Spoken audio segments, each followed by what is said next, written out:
இங்கே வந்திருக்கிற பெரியவங்க எல்லாருக்கும் வணக்கம். பத்திரிகை ஊடக தொலைக்காட்சி நண்பர்கள் எல்லாருக்கும் வணக்கம்.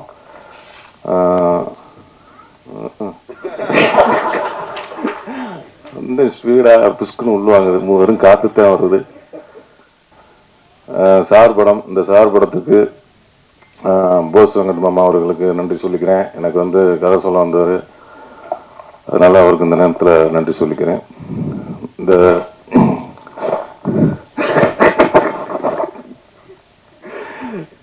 சார் படத்துக்கு அவர் தான் சாரு, வெற்றிமாறன் அப்படின்னு போட்டதுனால அது சாருன்னே வெளியில் தெரியுது. இல்லைன்னா சார் என்ன சார் சார் அப்படின்னால அது சாருன்னு அந்த உறக்க குரல் வந்து நம்ம அண்ணன் வெற்றிமாறன் மூலியமாக தான் அது வந்திருக்கு. அதனால் அவருக்கு ஒரு நன்றி சொல்லிக்கிறேன். அதேமாதிரி இப்படி வந்து நல்லா உறக்க உற்சாகமாக பேசுகிறா அப்படின்னு என்னை தூண்டி தூண்டி விட்டுட்டு இருக்க நண்பர் விஜய் சேதுபதி அவர்கள், அன்னைக்கு கூத்துப்பட்டில் இருக்கும்போது எப்படி நாடகத்தை உட்காந்து இப்படி பார்ப்பாரு, அவர் ஒரு ஆஃபீஸ் ரூமில் உட்காந்துட்டு இப்படியே பார்ப்பாரு. வந்த நடே மினி சூப்பராக பண்ணடா, நல்லா பண்ணியிருக்கடா அப்படின்னு அன்னைக்கு உற்சாகப்படுத்தினாரு. இன்ன வரையும் உற்சாகப்படுத்திக்கிட்டே இருக்கிறாரு. அதனால் வந்து அவர் வந்து எப்பவுமே ஒருத்தர் கை கொடுக்கணும்னா அவரும் சரி, வெற்றிமாறனும் சரி, அவர் வந்து எல்லாமே ஒருத்தர் கை கொடுத்து தூக்கி விடணும் அப்படின்னு நினைக்கக்கூடிய ஆட்கள் நம்ம விஜய் சேதுபதி. அது மாதிரி அவரும் வந்து நிறைய பேருக்கு கை கொடுத்து தூக்கி விட்டுட்டு இருக்காரு. விமல் ரொம்ப அழகாக பேசினா. இன்னைக்கு வர்றது மாதிரி கேட்டே வரந்தான், இதெல்லாம் பேசலாம் அப்படிலாம் பேசலாம்னு யோசிச்சுருந்தான். பயமாக இருக்குதுன்னு சொன்னால் ஆக்சுவலாக 100க்கு 100 மார்க். நீ ஜாலியாக பேசினா கேட்குறதுக்கு எல்லாம் இவ்வளோ பேர் ரசித்து கைத்தட்டி சிரிச்சு தான் அதோட உனக்கான ரிசல்ட்டு. நீ என்ன, நான் இந்த மேடைக்காக சொல்லலை, அது அவன் வேணால் சொல்லாமல் இருந்திருக்கலாம். நான் கூத்துப்பட்டு அவனோட ஃபேன். அவன் அவ்வளோ பிரமாதமாக நடிப்பான்.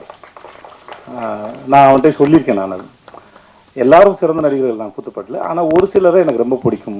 விமல் ரொம்ப பிடிக்கும். பாபுன்னு ஒருத்தர் இருந்தார், சாந்தகுமார் ஒருத்தர் இருந்தார், குரு சோமசுந்தரம், அப்புறம் முருகதாசன் ஒருத்தர். இவங்கெல்லாம் வந்து நான் அவங்களோட விதார்த்து, அவங்களோட பெரிய ஃபேன். அவங்க நடிக்கும்போது பார்க்கறதுக்கு அவ்வளோ அழகாக இருக்கும். அவ்வளோ பிரமாதமான ஆக்டர்.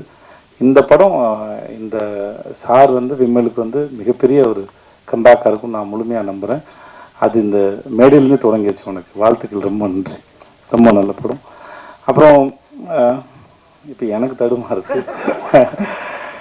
போஸ் வெங்கட் சார் வந்து நான் ரொம்ப நாளாக நான் சீரியலில் அவர் நடிக்க ஆரம்பிச்சது மெட்டி ஒளியில்னு அவர் பார்த்துட்ருக்கேன். 20 அவரோட இன்டர்வியூ படிச்சிருக்கேன். அவர் சந்திக்கும் போது நான் சொல்லியிருக்கேன். அவர் ஆட்டோ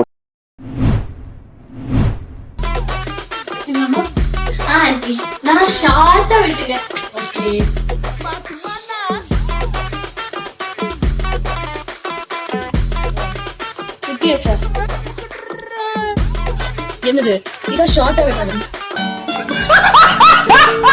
தன்னோட மாமியார் தனக்கு முடி வெட்டினதை பார்த்து ஆலியா மானசா ஷாக் ஆயிட்டாங்க. ஆன்ட்டி, எனக்கு ஷார்ட் ஹேர்னா ரொம்ப பிடிக்கும், அதனால எனக்கு வந்து குட்டியா முடி வெட்டி விடுங்க அப்படின்னு சொல்லி ஆலியா மானசா கேட்க, அவங்க மாமியாரும் சரி ஓகேம்மா நான் வெட்டி விடுறேன்டா செல்லம் அப்படின்னு சொல்லி கூப்பிட்டு போறாங்க. சரி ஓகே சூப்பரா வெட்டிடுவாங்க அப்படின்னு சொல்லி ஆலியா மானசா ரொம்ப கியூரியஸா வெயிட் பண்ணிட்டு இருக்கும்போது, இந்தாமா முடி வெட்டிட்டேன் வச்சுக்கோ அப்படின்னு கையில கொடுக்குறாங்க. என்னது இது, உங்களை நான் என்ன சொன்னேன், எனக்கு ஷார்ட்டா தானே முடி வெட்ட சொன்னேன். ஆமாமா நானும் ஷார்ட்டா தானே வெட்டியிருக்கேன், பாரு குட்டியா இருக்கு பாரு முடி, இதை விட ஷார்ட்டா வேற யாராச்சும் வெட்டிடுவாங்களான்னு ஆலியா மானசாவை பார்க்க அவங்க ஷாக் ஆயிட்டாங்க. நான் என்ன சொன்னேன், இப்ப என்ன நடந்திருக்கு பாத்தீங்களா அப்படின்னு சொல்லி அதிர்ச்சி ஆயிட்டாங்க. ஃபன்னியான வேலை தான் இந்த வீடியோ ஷேர் பண்ணிருக்காங்க. ஆலியா மானசாவையும் அவங்களோட மாமியாரையும் பார்க்கும்போது நமக்கு இப்படி ஒரு சப்போர்ட்டிவ் மாமியார் இல்லையப்பான்னு பல பேரும் ஃபீல் பண்ண வச்சிருவாங்க போல. அவங்க மாமியார் இதுக்கு முன்னாடி பியூட்டிஷியன் கம் மேக்கப் ஆர்டிஸ்டா இருந்தவங்க தான். அண்ட் இப்போ வந்து ஆலியா மானசாவையும் குடும்பத்தையும் வந்து பாத்துக்கிறாங்க. இவங்க 2 பேரையும் பார்க்கும்போது மாமியார் மருமகள் அப்படின்றத தாண்டி ஒரு பொண்ணு அம்மாவை பாக்குற மாதிரி ஒரு ஃபீல் தான் வருது. என்னைக்குமே ஆலியா மானசாவுக்கு சப்போர்ட்டா அவங்களோட மாமியார் இருந்திருக்காங்க. மேலும் பல இன்ட்ரெஸ்டிங்கான விஷயங்கள் பிஹைண்ட் வுட்ஸ்ல வந்துட்டே இருக்கு. இதை பத்தி உங்களுடைய கருத்துக்களை ஷேர் பண்ணுங்க, இப்பவே ஃபாலோ பண்ணுங்க.